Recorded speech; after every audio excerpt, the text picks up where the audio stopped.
আসসালামু আলাইকুম। চলে আসলাম নতুন একটি ভিডিও নিয়ে। আমাদের ছাদে এবছরের প্রথম ড্রাগন ফুল এসেছে, আর প্রত্যেকটা ডালে মাশাআল্লাহ অনেক কয়টা করে ফুল এসেছে।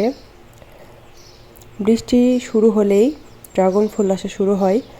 সো যতদিন বর্ষাকাল আছে ড্রাগন ফুল আসতেই থাকবে, একদম শীতে যেয়ে শেষ হয়ে যাবে, মানে লাস্ট সিজন শীত, তারপরে আর আসবে না।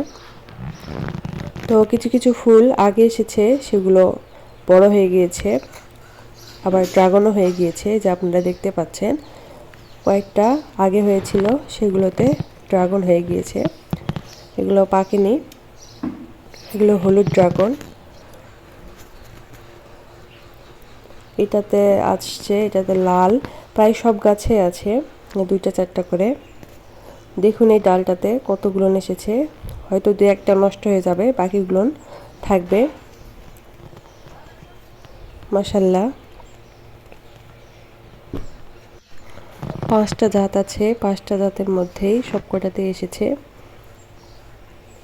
এই গাছটাতে দেখুন কতগুলো ফুল এসেছে একটা ডালে, হয়তো কিছু কিছু ফুল নষ্ট হয়ে যাবে, সব কয়টা হয় না। তো আপনাদের ছাদে এভাবে কার কার গাছে ফুল এসেছে কমেন্টে জানাবেন। আজকে পর্যন্তই, ভালো থাকবেন, আল্লাহ হাফেজ।